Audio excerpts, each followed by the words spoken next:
Ilan ang customer complaint dito lang? O tinrain mo masyadong wag mag-complain? Bawal mag-complain. Huwag naman, kawawa naman naman. Pagka nag-complain daw, dahil bata pa kayo, sisinturunin kayo eh. Sige nyo pioneering yung assembly. Hindi ka talaga, Ano Boss mga M. complaints nyo? Sige, very minimal. Tama, mali. Tama, mali. Technical lang, karamihan. Pero produkto meron. Ang payout nyo on time. Yes. Tama. Ang payout nyo on time na buo pa. Yes. Na-delay ba shopping nyo? No. Hindi lang galing. Ibibigay. Nag-qualify ka ba? Meron dito. Sino nag-qualify dito sa rewards? Asa ko? Kaya abak ko marami. Paldo! Paldo? Siyempre. Thank you. Meron na naman. Kayo, meron pa kayo. Qualify ko ulit, Arnel? Yes po. Oo. May shopping ka na, meron ka pang dinner. Whew. Kaya dumabot. Sarap. Instead, ang mga leaders nag-innovate, nag-adjust, they suggest solutions, they help improve the system. Ang importante dito, marunong kayong sumabay. Nakakapag-adapt ka sa direction ng company. Are we clear? Yes. June 30, marami tayong ilalabas na revelation. Wow! Ang ilalabas natin, dapat makasabay kayo. Kasi ang daming enhancement sa portal. Remember, meron tayong AI, meron tayong iba't ibang technology nilalabas. Kailangan masabayan nito. Marunong ka mag-adapt, marunong ka mag-innovate sa team ninyo. Are we clear? Next. Ang pioneers, mataas ang tolerance sa discomfort. Mataas ang tolerance niya na actually, double actually, hindi nga tayo parang pioneering na nahihirapan sa totoo lang. Bakit? Katulad nito, nandito kayo sa Naga, may branch agad. Paano kayo mahirapan? Ang mahirapan na pioneering, yung katulad nung kanina ka-meeting namin, nagsimula sa Samar, 1 month, lumalaki na yung grupo doon. Saan binibili ang product? Sa Maynila pa. May shipment pa sila. Ang hirap nun. Ngayon, dahil nahirapan sila, guess what? Yung team na yun, bago umuwi, mag-i-ATC na sa Katarman. Magkakaroon tayo ng BCO sa Katarman. Kaya dito, anong discomfort nyo? Tell me. May product kayo. Ang ganda ng branch nyo. Kayo pa ang kauna-unahan pinuntahan namin ng Reset and Rice dito.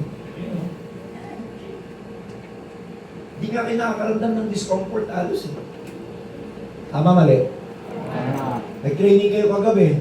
Minalat na ako. Nagte-training pa ako ngayon. Malat pa din. Tanong nyo kila Weng, sino nag-volunteer mag-training, Weng? Ako. Hindi pa nagtatapos. Sabi ko sa kanila, bukas Weng, training tayo. Kulang na rin sabihin sa akin itong mag-asawa. Sir, hindi pa tapos yung training ngayon. Training na naman ikaw bukas. Wala ka na nga boses.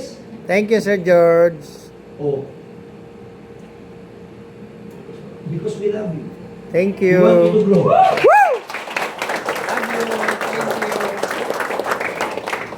We want to lessen your discomfort. Bukas ka dyan, wait na kami naman. May pamilya rin. Oh, yung na-encounter yung negativity, skepticism, yung rejection, uncertainty, slow beginnings. Kahit naman hindi kayo mag-Ascendra, may ganyan naman kahit sa networking eh. Huwag nyo sabihin dahil nasa Ascendra kayo, sir, may rejection. Sir, mayroong uncertainty. Kahit sa ang business, meron yan. Kahit mag-apply ka ng trabaho, meron ito. Mag-apply ka, ma-reject ka ba? Yes. May mga negative ba sa'yo doon sa loob? Bago ka pa lang, ang tingin sa'yo, ang sama. Sino dito yung nakaranasan magtrabaho, di ba? First day mo sa job, para kang, alam mo yun, kaya ka nahihiya, hindi naman sa trabaho eh, kaya ka natatakot saan? Sa mga kasama mo, yung sama ng tingin. Kala mo, agawa mo ng trabaho. Tama ba ako? Yes. Tapos, utusan ka. Oh. Kahit saan ka magpunta, meron ito. Slow beginning. Sino sa inyo pag-apply agad, manager siya? Yun nga eh. Slow bago ka maging manager. Dadaan ka muna sa rank and file. Tapos visor. Tapos assistant supervisor. Tapos visor. Assistant manager. Bago mag-manager. By the time na mag-manager ka, puro ka-jer, walang money. Tama eh. Clear? Slow din doon. Kaya huwag nyo sisihin to. Next. Culture creation sa pioneering, binubuo natin dito ang kultura. Ang kultura natin may value. Ang kultura natin empowerment. Ang kultura natin, gusto natin yung A, B, C makuha. Gusto natin ang kultura dito, merong integrity, merong honesty, merong camaraderie. Hindi dito yung dahil magkakaiba kayong grupo, magkakaiba kayo ng meron kayong tinatawag na faction. Dito walang faction. Dito sama-sama. Oo, may Exodia dito. Oo, merong grupo si Marlon. Oo, merong grupo si Roland. Oo, may grupo si Larnel from Manila. Pero dito, iisa lang. One umbrella. Ascendra International. Yes! Kasi gusto natin i-create ng grupo One day, magkakaroon kayo ng grupo sa Cebu. Papupuntahin nyo lang yung prospect nyo sa Cebu.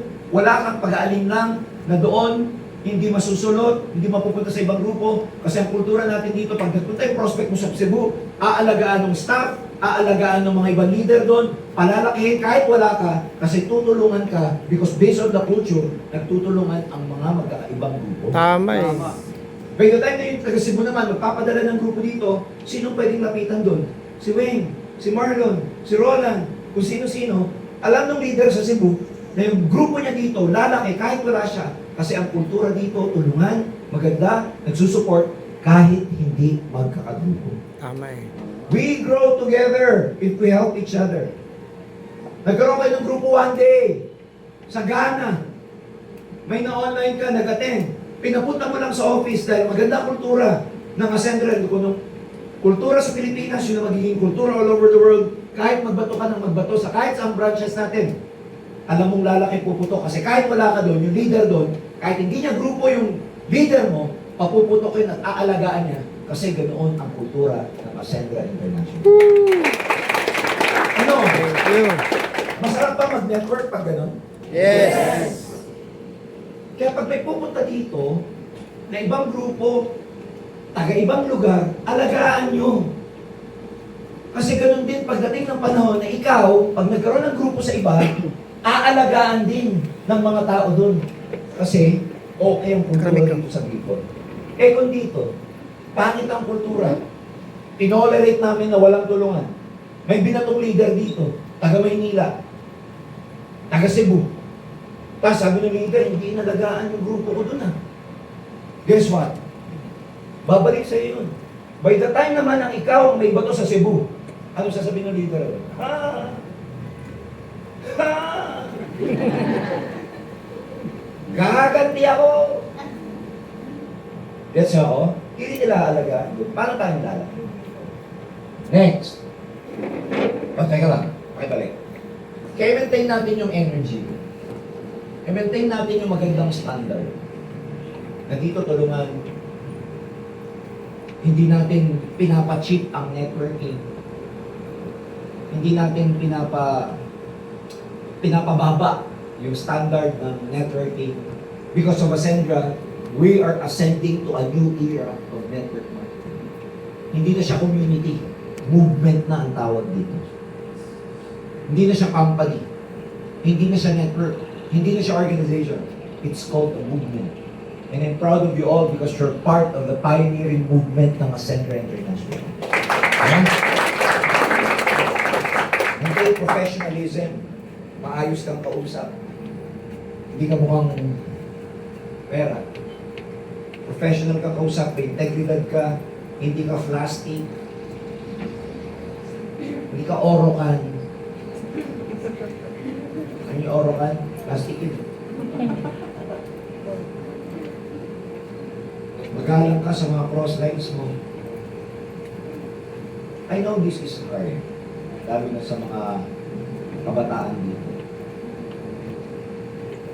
But if you can maintain a cordial relationship with one another, lalo na yung mga magkakahawag sa inyo, maintain a family and cordial relationship with one another. The more na pagbabawalan namin kayo, the more nyo naman gagawin. Tama talaga eh. Pag magligawan ha, yes, afs. Kita ko sa plaza, magka-holding hands. Aray ko. Ay. Aray ko. I know we can prevent that. Di namin, Aray. Aray talaga. Can you imagine kung meron kang professionalism with God? Aray na aray talaga eh. Kaya lang, di pa namin magagawa masyado kasi iba dito, 60. Aray ka talaga sa akin. I-lesson na lang natin yung ganun, mga pamilya. Okay ba yan? Okay ba sa inyo yan? Yes! Okay na, okay. Ito kagabi, mga babae. Mga one time ka, disclaimer na karir mo. Ilang babae nakita natin, nag-aral mabuti, ang ganda ng karir. Nabuntis nang wala sa oras. Wala, nasa bahay na lang. Tapos na. Ang Ending. ganda sana ng karir. Ending. Ang ganda sana ng buhay. Whether sa employment, paralegal sana siya, or clerk sana siya, or executive secretary sana siya. Eh, na-dis ka rin. Finish na. Wala na, finish ka na. Ah, Ha? finish na. Ingat kayo, girls. Ha? Hindi ako, I'm talking to you like a father and a brother. Probably your parents will never be able to talk to you this way. Guess what? Sorry ka. Ipit Sa akin, ipit. paprangkay kita because I want you to have a better life. Be, Walang iba magsasabi sa inyo nito. better life pa. Kaya mapuso. Lalaki, alam niyo yung billing ko, ha? Yes! Tinitigilan niyo ako, ha? Yes, sir! Unahin yung mga magulang niyo. Dahil ako, inuna ko magulang ko. Tigilan niyo yung mga utok niyo, ha? Yes, sir! Behave, behave, sir, behave! Para tayo mature na tao dito. Nanaynik na po. Ha? Opo. Tigilan niyo yung mga giging mapusok niyo. Tigilan niyo yung kaka-call niyo, ha? Huwag mailagan. Paano ka magiging alpha? Aray. Paano ka magiging alpha? Hindi mo kayang mag-resist sa temptation na kaya mong iwasan. Tama eh. Tama Paano talaga. ka makakaiwas sa temptation sa iba? Sarili mong temptation, hindi mo maiwasan, ibang tao pa kaya. Aray ko. Napaka-weak mong tao. Aray ko. Pag kaya mong bumigay Turog. sa sarili mong temptation. Gadget lang yan eh. Pag naiisip mo, keep yourself busy. Pag natutokso ka, tapon mo na yung cellphone mo. Maglaba ka, magbunod ka, maglinis ka, wala na yan. Kasi test of leadership yan. I'm telling you, hindi ako nagbibiro. How can you conquer bigger things if you cannot even conquer your own temptation? Aray ko. It saps your energy, it saps your creativity, it rewires your brain. One day, darating ang panahon, pag na-addict ka dyan, wala nang dating sa'yo yung totoong babae. Tama eh. Kasi doon ka na na-addict eh. Aray ko. Doon ka na na-addict sa retoke mo ka, nagpalaki ng boobs. Ate Mian, ikaw ba yan? Pag nakakita ka ng tunay na babae, wala na. Pangalawa, ang tingin mo sa mga babae, sex object. Pag may una ka nakatingin na ganyan, ang tinitig ka mo, dibdib mo na.